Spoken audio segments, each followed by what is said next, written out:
Legends, welcome back to another episode of the Ruck Infringement Podcast.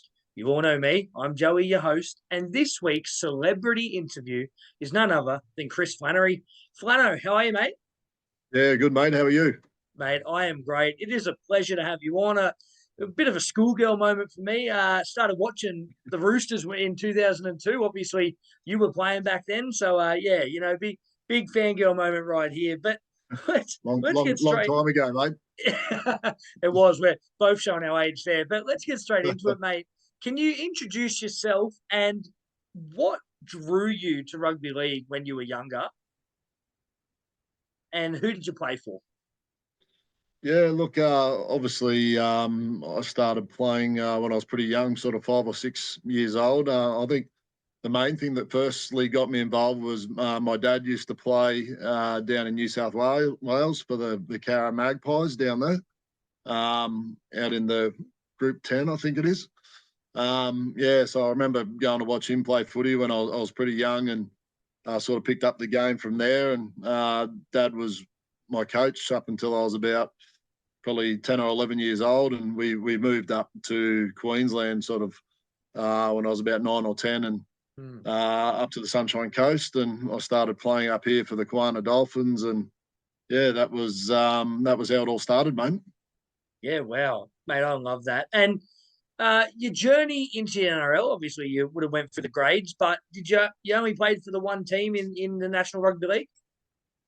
Yeah, I only played for the Roosters, obviously in Australia. About midway through 2007, or the start of 2007, I broke my leg and ankle in a trial game against the Tigers, and I was basically out for majority of the 2007 Roosters season. And about halfway through that year, St Helens came to me and offered me a four-year deal to go over there. So which I took up, and so I only played for the Roosters in Australia, and obviously St Helens in England. I was over there for about 5.5 years, so ended up being a bit longer stint than what I thought. But had a great time over there as well.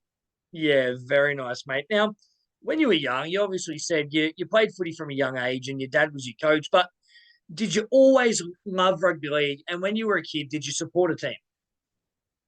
I did, mate. Yeah. Look, I wanted to play soccer when I first started, and my old boy said, "You're not playing soccer until you play 3 games of footy." And I think my first game of footy, I scored 5 or 6 tries, so I enjoyed it after that. So I never looked back. And look, once you start playing, you obviously gets in your blood, and just love the game. And playing with your mates and getting out there on a Saturday morning, there was nothing better. So, mate, every chance you got back then, you had a footy, and all my mates were into their footy as well. And you just grew up with a foot in your hand, and that was sort of how it was back then. So, obviously when we moved to Queensland, that continued, and I ended up getting picked up when I was up here when I was about 16 years old by Arthur Beetson to come down to the Chooks. Yeah, it becomes a part of you, especially when you're young and you're in that system. Just becomes something that it's embedded in you and you just want to play forever. But, mate, let's move on to your NRL debut game. Now, take us through your debut. My debut probably wasn't the best game. I found out pretty late that I was playing, and we were playing the Tigers or West Tigers out at Campbelltown, so it wasn't the most beautiful place to make my debut. And I was on the bench, obviously, and got the tap on the shoulder to go onto the wing probably at some stage in the first half. But I jumped in and went for a bit of a scoot. This was in about 2000, so I went for a bit of a scoot, and I actually dropped the ball on my first. It was raked anyway. I will argue, but lost the ball on my first run, and it wasn't the best start. But she was certainly a baptism of fire playing against John Hopewadi and those guys out at Campbelltown, and she was a tough initiation, but certainly got a bit easier after that first one was the other way. Yeah, well, that's it, mate. I was going to say you still lasted for a lot longer after that, so it couldn't have been too bad. But, mate, in footy circles, everyone has a nickname. What was yours? Well, Mine was actually when I it wasn't the nickname that I had up here in Queensland, but when I got down to the Roosters, I was nicknamed the Hitman, basically because of Nice. the Christopher Dale Flannery. So I think Yeah. Fletch or Natty Wood might have nicknamed me the Hitman, and that sort of when I made my debut, even the commentators were calling me the Hitman. So that sort of stuck for a while. Then I think Fletch changed it to Dale for Christopher Dale Flannery because that was his middle name. So I think Dale sort of stuck for the rest of my career after that. All the Chooks boys would refer to me as Dale just from that Christopher Dale Flannery. So that stuck around. I've still got mates up here that call me that today. So it's it was pretty funny. Yeah, that's good. That's a really good one. I love that. Of course, it's Fletch that's come up with that. Mate, who was your footy idol when you were growing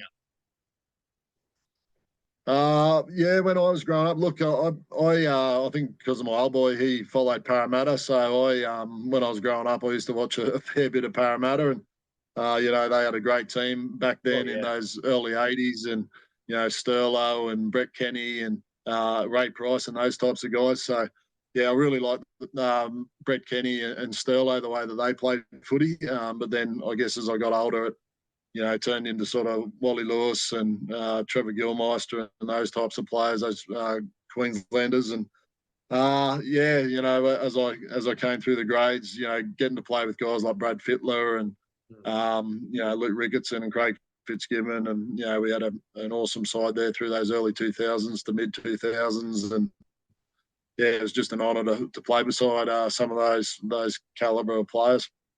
Yeah, absolutely, mate. Now, we're going to talk Origin now. Tell us a bit about it. You obviously played for Queensland. What was the atmosphere like? And were you nervous when you first played Origin? Yeah, my debut was in 2002. So game two in 2002, I got the call up, and it was myself and Justin Hodges from the Roosters. We both got called up, and we were debuting at QE2. They weren't playing at Suncorp. It was getting redeveloped at that point. So we played at QE2 up here in Queensland, and yeah, look, I still remember just running out.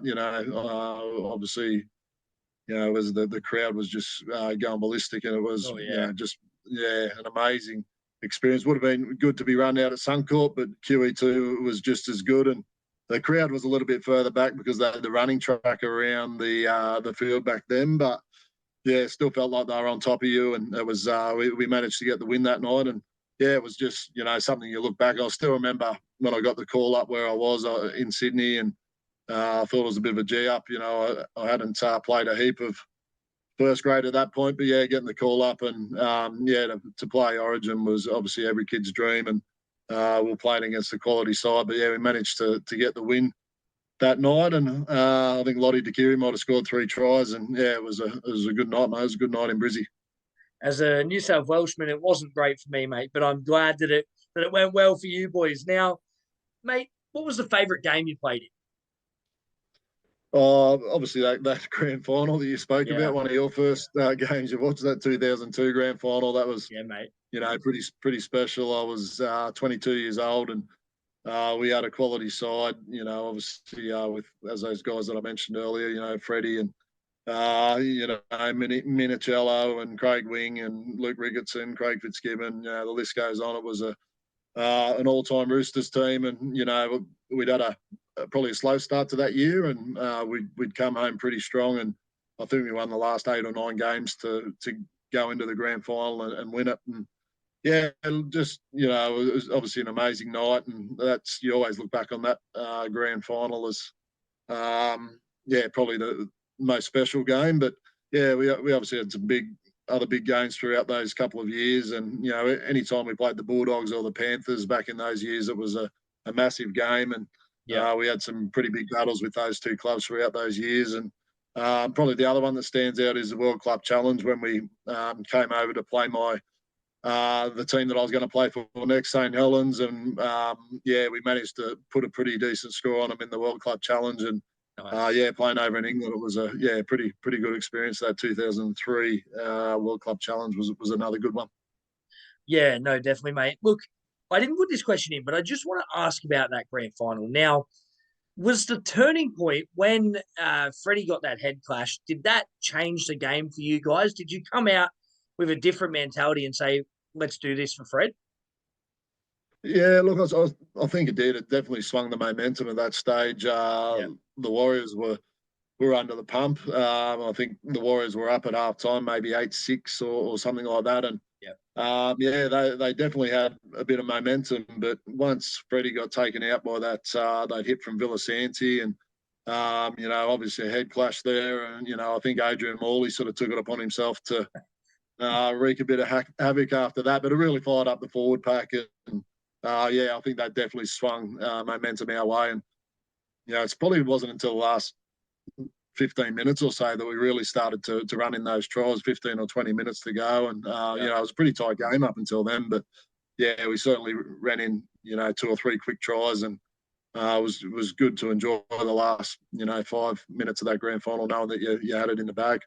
Yeah, mate, it was pretty special. I remember crying 3 years in a row, tears of joy in 2002, and then sadness in '03 and '04. But look, we won't go back there. Mate, who was the funniest teammate? If you can narrow it down to one, who was the funniest bloke you played alongside? Yeah, mate, I'm sure you've heard it before, but yeah, Fletch, without a doubt, he kept everyone on their toes, including the coaching staff and the playing staff. And yeah, mate, basically what you see on Fox Sports is how he was every day in the dressing room. He's just a character and very quick-witted, obviously, as you see on the footy show. And yeah, it was great to have him in the team. We probably, I think he finished or left the Roosters to go to South after that 2002 grand final, and we definitely missed him within the team when he not just he was obviously a great player, but just for what he brought to the team and the camaraderie, and we definitely missed him when we were having a few beers, that's for sure. Oh, I could imagine, mate. Now, the next one I got after this, and again, you're probably going to have a whole list here, but who was your strangest teammate? The strangest, I don't know. We had a few weirdos there throughout the years. Yeah, we had a few weird ones. I don't know. Probably Mick Crocker had a few strange habits, but I think you'd have to spew before every game, and I've heard about that. Yeah. he'd have a power spew before every match, and he was pretty ritualistic, I guess, with the way that he prepared for games and put on his socks and boots and everything. But there was a few weird superstitions in there. But yeah, look, we had plenty of weirdos, but I can't really narrow it down. But yeah, Crocker had a few there. I love it, mate. You got to have that in each team. It's wonderful. Now, you're a versatile player at the Roosters and obviously in Origin as well. Did you have a favourite position? Oh, look, I did have a couple of different positions. I think when I was younger, when I was just breaking into the team and I was probably a bit quicker, I was in the back, so I sort of came into the fullback position. I played a lot of fullback coming through Queensland and schoolboys and all that, and then transitioned my way into the back row at some point there, and I really enjoyed playing in the back row or playing lock, and obviously we had some great back rows there in Luke Ricketson and Craig Fitzgibbon and Adrian Morley at times. So yeah, it was hard to sort of keep that position in the back row, but yeah, I did enjoy playing on an edge, and that was sort of where I played majority of my footy, or pretty much all my footy over in England. I played a little bit of six when Freddie was obviously on Origin duties or whatever, and actually played six in a state of Origin, which was interesting. But I didn't mind playing there, but yeah, probably rather be in the back row, to be honest. Yeah, I love it, mate. Now, how was retirement for you? Yeah, I retired at the end of 2012. So as I said before, I sort of did 5.5 years over at St Helens, and we won a Challenge Cup over there in front of 90-odd thousand at Wembley, which was another amazing. When you talk about those games that you remember, playing Hull FC at Wembley and managing to win that was pretty special as well. But yeah, since I retired, obviously, pretty much moved straight back to the Sunshine Coast where I grew up, and being the CEO of the Sunshine Coast Falcons up here since about the end of 2013. So yeah, about 10 years in the role here, and yeah, thoroughly enjoying it, mate. Yeah, it's a bit different when you're on the other side of the, when you're on the other side of the players. It's yeah, there's a lot to look after, but yeah, we're really enjoying it. And some incredible players have gone through that system as well. Obviously, the likes of Nico Hines and yeah, some of the other young Storm blokes as well. But mate, incredible stuff there. Now, what is one piece of advice that you could give a young player coming through the grades? Yeah, obviously in the role that I'm in now, I deal with a lot of these young players. Obviously we're a semi-professional club, and we've got lots of players here who have come through the grades, and like you mentioned before, guys like Nico Hines and Yeah, Tyson Smoothie, Trent Leero, those guys who are playing NRL now. But I guess the main piece of advice that I give a lot of these players in our system is just make sure that you're concentrating on obviously your footy, but something else outside of footy as well. We all want to be professional rugby league players, and the players that we have here, this second tier that we look after now, I believe it's harder to get into the NRL from here. You're working full time, and then you come to training and train for the Falcons for another 2 or 3 hours each night, and it's it's a pretty tough way to get in the NRL. But quite a lot of our players do still make it. But I just tell them to keep their eye on on a trade or studying at the same time, because, as I said, not everyone can get to the NRL, but we provide the environment for them to make the NRL, and that's definitely our number one preference. But certainly just keep an eye on something else and an interest in something else. That's probably my main piece of advice. But also these younger kids that have got that road ahead of them, it's just keep training. Don't lose sight of the opportunity that you've got. yeah, Not all players get to be in these systems where you're training 3 nights a week and you've got the resources around you to make it to the NRL. So just keep training hard, and don't lose sight of the fact that it doesn't take, just takes a couple of breaks, and you can be in the NRL at any stage. So yeah, that's what I've got. yeah, mate. Some great advice there. Now, got a couple more before we finish up. The next one is, if you could change one rule in the NRL, what would it be? One rule. Oh, that's a tough one. I haven't even thought of that. There's a few tough ones at the moment. Yeah, I'm not. I don't really get this downtown rule that's just come out at the moment. We had a couple Yeah, of games here on the weekend, and there was about 10 downtown penalties. I really don't know what they're trying to achieve with that. Yeah, no, I'm not too sure, mate. To be honest, yeah, put is me on the that spot a bit. is the downtown one where the player is standing next to the kicker now? Is that?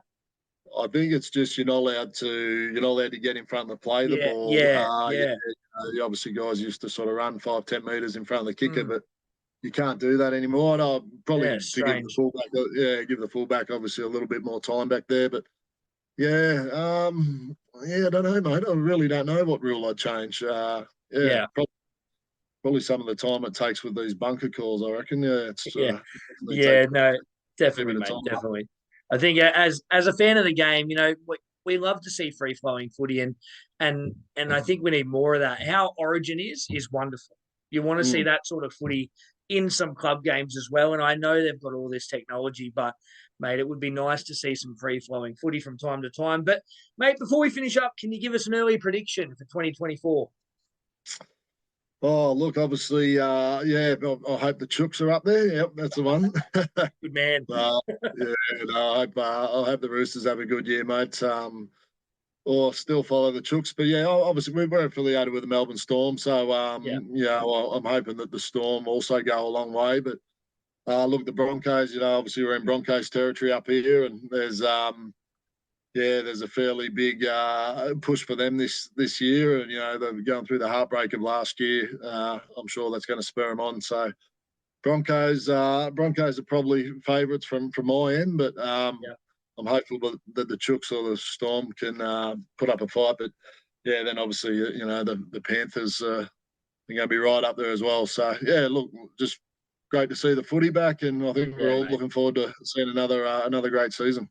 Absolutely. And I hope it's a close comp as well. Well, that's all we got time for on this interview. I just want to thank Chris for jumping on. Before you go anywhere, make sure you jump on leaguelids.com. Check out these nice corduroy rugby league hats. You can use the code RUCK10 for 10% off. A lot are sold out at the moment, so do wait for their social media for when the next batch does drop. Still a few available at the moment. And you can also check out Gibson's Country Style Jerky.com.au for all your jerky needs. So you've got teriyaki, barbecue bourbon, garlic jerky. There's also honey, soy, and garlic as well. Some amazing flavors. Use the code podcast for 10% off there. You can also check out Clean Cut Family Meats at Lennox Village down in Penrith if you are a local where I am. Check out Clean Cut Family Meats for your best butcher meat going around. And if you mention the podcast, they'll also give you 10% off your meat. So it's pretty special there. We're our last one before we go. We got Game Day Squad as well. Just joined up with Game Day Squad. Now, if you enjoy your fantasy football, it's fantasy football with a bit of a twist. You get to open little card packs online. It's pretty fun. We're going to be doing some YouTube videos of that soon. Every time we get a new player, we'll open up a big card pack. But that's Game Day Squad. So there is a league going at the moment for the Ruck Infringement Pod. So type that into your competition names on Game Day Squad. Join our league, and there will be prizes up for grabs. But anyway, thank you so much, Chris. That's Joey. I'm Chris. Be good. Thanks, mate.